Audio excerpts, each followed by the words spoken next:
তেজপুৰ আৰক্ষীৰ জালত লখিমপুৰৰ মহাপ্ৰবঞ্চক হীৰকজ্যোতি বৰা। চৰকাৰী বিভাগত ঠিকা দিয়াৰ নামত সৰকাইছিল মোটা ধন।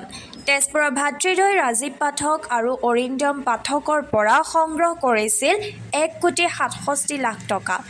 ঠিকাদাৰৰ ভুৱা লাইচেন্স বনাই দিয়াৰো অভিযোগ ধৃত হীৰকজ্যোতিৰ বিৰুদ্ধে। 2022 চনতেই প্ৰবঞ্চনাৰে সৰকাইছিল মোটা পৰিমাণৰ ধন। ভুক্তভোগী ভাতৃদ্বয়ৰ এজাহাৰৰ ভিত্তিত তেজপুৰ আৰক্ষীয়ে লখিমপুৰৰ পৰা গ্ৰেপ্তাৰ কৰিছে প্ৰবঞ্চকটোক। সি আমাক কাম দিম বুলি কৈ পেলাই তাৰপিছত 2022 পৰা 24 লৈকে সি পইচা ল'লে।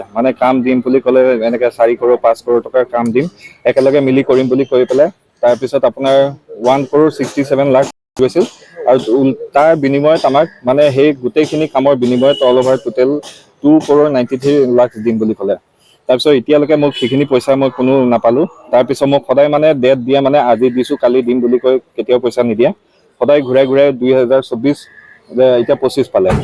মই সেইটোৱে ৰিকুৱেষ্ট কৰিছোঁ যে চৰকাৰকো ৰিকুৱেষ্ট কৰিছোঁ যাতে মই এইটো ন্যায়টো পাওঁ। কি কাম কণ্ট্ৰেক্টৰ কাম।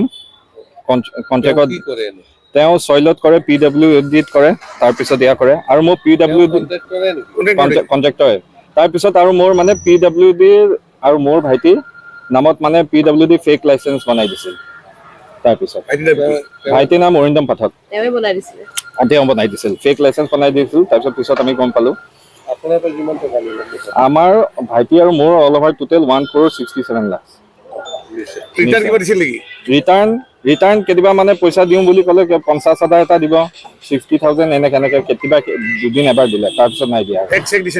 ফেক চেক আমাক চেক দুখন দিলে। তাৰপিছত চেক দুখন আমি যেতিয়া সি চাইন কৰি পইচা দিম বুলি তাৰপিছত সি কি ষ্টপ বাই ড্ৰয়াৰ বুলি সি ষ্টপ কৰি দিছে বেংকত।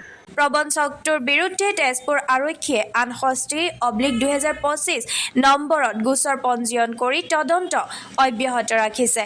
ধৃত হীৰকজ্যোতিৰ ঘৰ বিহপুৰীয়াৰ ৰাজবাৰীত।